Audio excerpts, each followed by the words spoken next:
Our Lady asked us to guard this place, not to check another face. Kill whoever breaks in was the order. By your word!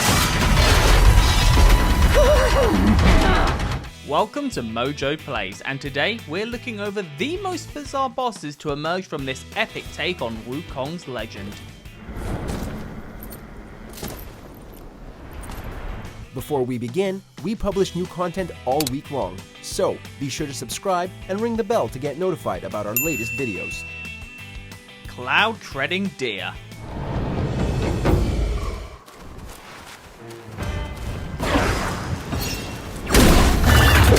Initially, this floating mammal appears to be another heaven-sent beast for Wukong's successor to overcome. And it is, for its first phase. After knocking down a health bar, the deer will embrace its inner bloodborne and start dishing out crazy damage. This sudden shift along with the gruesome colour change is enough to make anyone stop and pause. Best not linger for too long though. This thing is swift and can do some real damage if you let it get its hooves in you.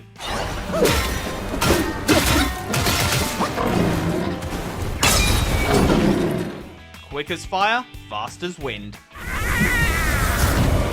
And what now? Burn them all to cinders! Just when we thought we had a handle on what types of bosses we'd be encountering along the way, along came a pair of giant heads to completely throw us for a loop. Elemental entities may be all too common, but having them take the shape of two snarky craniums who can bellow out wind and fire all over the arena was certainly an interesting direction to take. The only thing crazier being how easily they could be taken out by a monkey with a big stick. That was so close. Thank you for saving me. Emerald-Armed Mantis.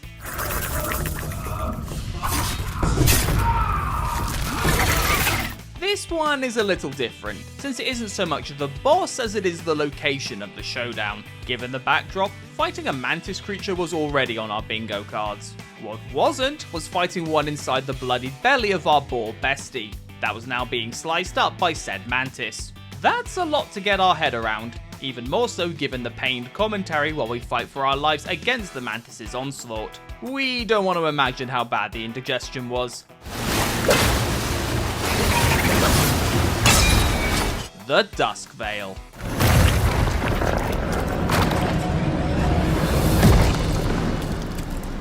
Once upon a time, he was a divine progeny, who sometimes took the form of a giant rooster. Now he's an undead remnant that brings about a blood moon when you start to whittle down its health. Yeah, the Dusk Veil is the closest thing Black Myth has to an eldritch horror. With the crimson landscape paired with the black rain and sinister soundtrack, you'll find yourself questioning if you slipped into another genre entirely. Especially when it starts letting loose with those demonic projectiles.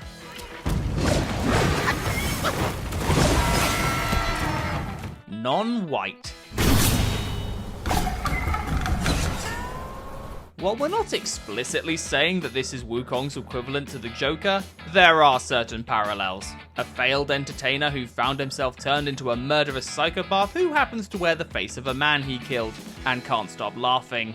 Sure, Nonwhite may not be as physically monstrous as other creatures fought across the game, but he certainly succeeded in leaving his mark thanks to a combination of madness and bloodlust. It's almost a shame he was wiped out so quickly.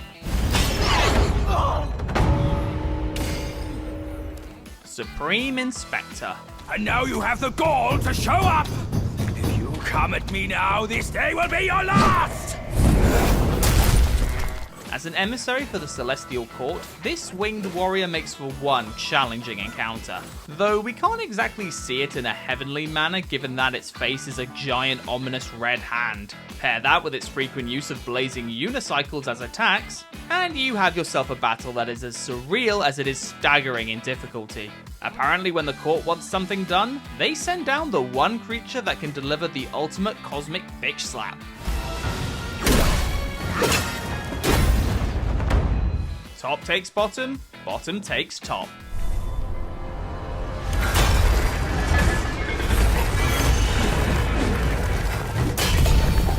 Battling against multiple Yaoguai at this point in the game had almost become routine.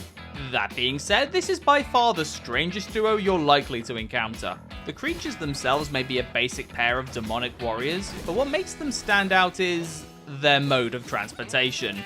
each wielding one half of a massive orb, it doesn't take long before the entire battle becomes a bloody version of spinning teacups.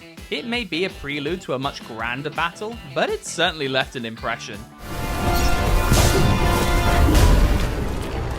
Feng-Tail General.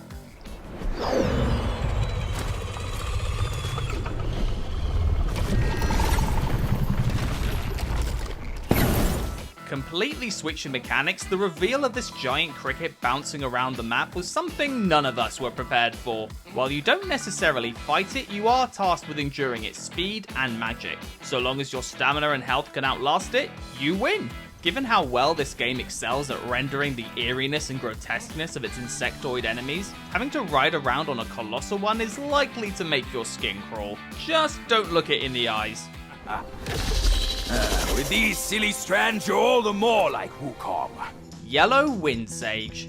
Beneath every mountain an abyss lies.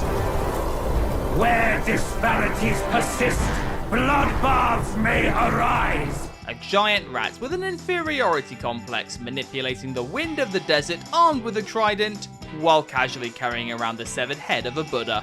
That pretty much encapsulates everything wonderful and uncanny about the boss battles across this game. Not only is this former prince one of the most demanding in terms of combat, but the way in which he'll casually whip up tornadoes while hulking around his former master's head certainly paints quite the confounding image.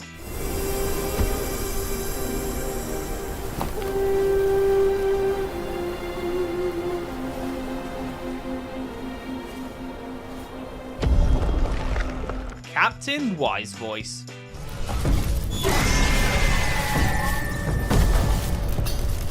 One of 4 captains dotted around the world in service to their unseen prince, and let's just say each of them is the furthest thing from human, chief among them being Wise Voice.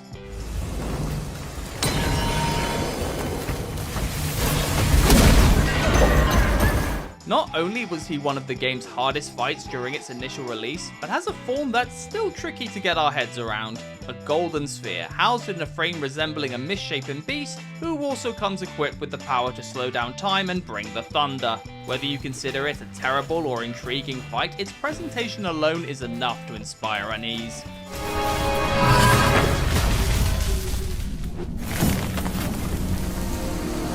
Which of Black Myth Wukong's bosses made you stop and stare? Let us know in the comments. Step away! This time, the glory's mine! Check out these other great clips from MojoPlays, and be sure to subscribe and ring the bell to get notified about our latest videos.